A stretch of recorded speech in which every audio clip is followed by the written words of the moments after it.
U D എഫിലെ ഒരു ഘടകകക്ഷിയാണ് C M P. പേര് കേൾക്കുമ്പോൾ നമുക്ക് സി പി എം അല്ലേ, ഈ ഒരു ബന്ധമാണ് നമുക്ക് ഓർമ്മ വരുന്നത്.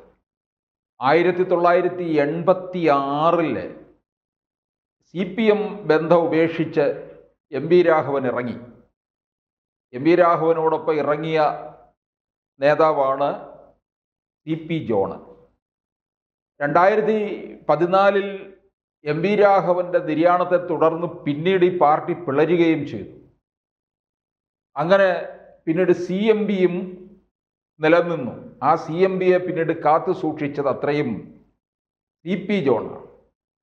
യു ഡി എഫിലെ എം എൽ എമാരോ ഒന്നും തന്നെ ഇല്ലെങ്കിലും യു ഡി എഫിനോടൊപ്പം ഉറച്ചു നിൽക്കുകയും ചെയ്ത ഒരു നേതാവാണ് C P John.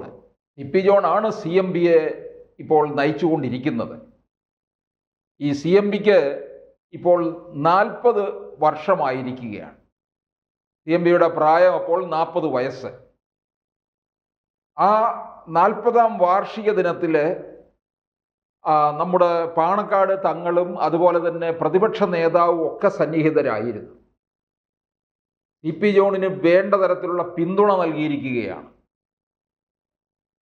C M P എന്തുകൊണ്ടും ഒരു ഇടതുപക്ഷ സ്വഭാവത്തോടു കൂടിയാണെങ്കിലും യു ഡി എഫിനോടൊപ്പം ഉറച്ചു നിൽക്കുന്നതിന് അപ്പോൾ വേണ്ടത്ര പരിഗണന നൽകും എന്നാണ് ഈ സാദിഖ് അലി തങ്ങളും വി ഡി സതീശനും പറഞ്ഞിരിക്കുന്നത്.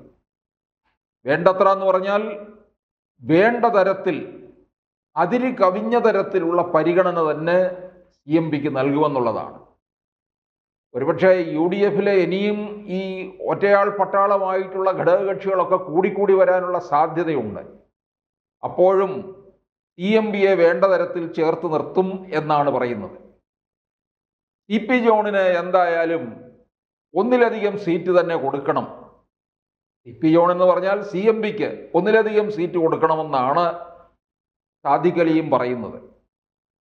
അങ്ങനെ അതാണ് ഈ വേണ്ട തരത്തിൽ പരിഗണന നൽകും എന്ന് പറഞ്ഞിരിക്കുന്നത്. സി പി ജോൺ ഇപ്പോൾ പ്രധാനമായിട്ടും യു ഡി എഫിൽ ആവശ്യപ്പെട്ടിരിക്കുന്നത് ഈ തിരുവനന്തപുരം സെൻട്രൽ സി എം പിക്ക് നൽകണമെന്നുള്ളതാണ്. പണ്ട് തിരുവനന്തപുരം വെസ്റ്റ് ആയിരുന്ന സമയത്ത് എം വി രാഘവൻ മത്സരിച്ച് വിജയിച്ചിട്ടുണ്ട്. അത് നിലനിർത്തണം.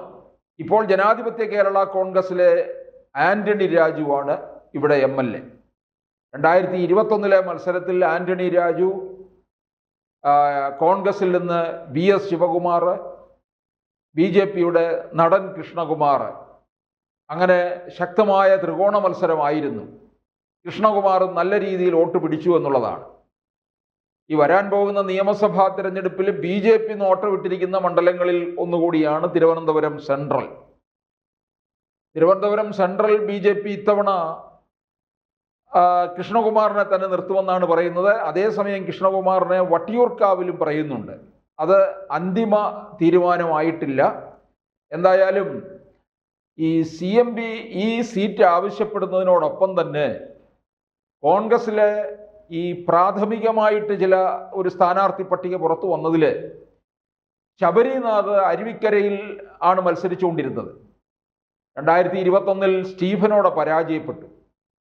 അപ്പോൾ ശബരിനാഥിന് തിരുവനന്തപുരം സെൻട്രൽ കൊടുക്കുന്നു എന്ന് ഒരു വാർത്തയുണ്ടായിരുന്നു. പക്ഷേ സി എം പി ഇത് ശക്തമായിട്ട് ആവശ്യപ്പെട്ടുകൊണ്ടിരിക്കുകയാണ്. സി എം പിക്ക് ഈ സീറ്റ് തന്നെ 2016 കുന്നംകുളത്ത് സി പി ജോൺ മത്സരിച്ചിട്ടുണ്ട്.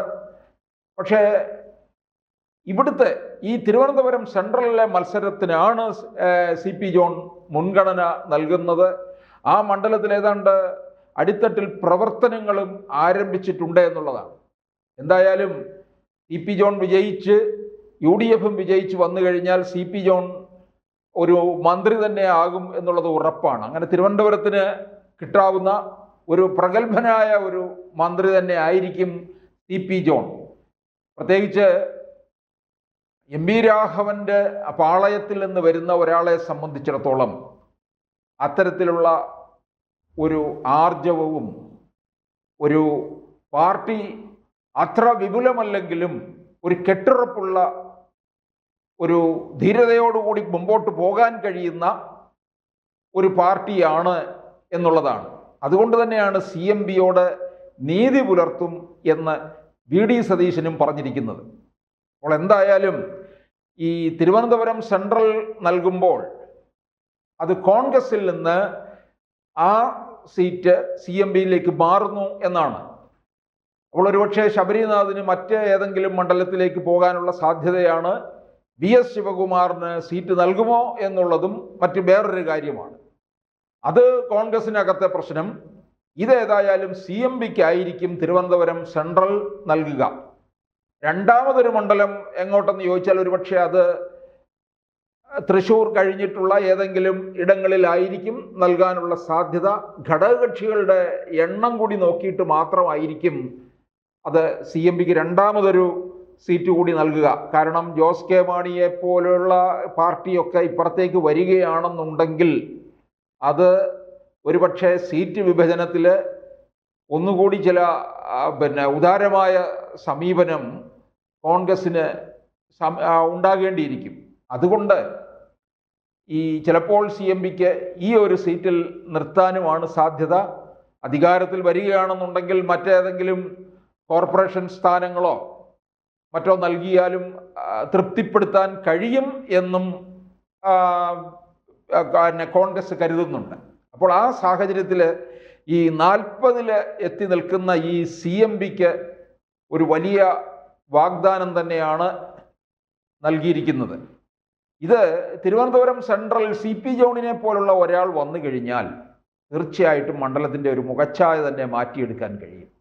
ജനാധിപത്യ കേരള കോൺഗ്രസിൽ നിന്ന് വിജയിച്ചു പോയ ആന്റണി രാജുവിനെ കുറിച്ച് പാർട്ടിയിലായാലും LDF മുന്നണിയിലായാലും ഒക്കെ തന്നെ പരക്കെ പരാതിയും ആക്ഷേപങ്ങളും ഒക്കെ തന്നെ നിലനിൽക്കുന്നുണ്ട്. മണ്ഡലത്തിനെ വേണ്ട തരത്തിൽ പരിഗണിക്കാൻ കഴിഞ്ഞിട്ടില്ല എന്നും ഒക്കെ തന്നെ അഭിപ്രായമുണ്ട്.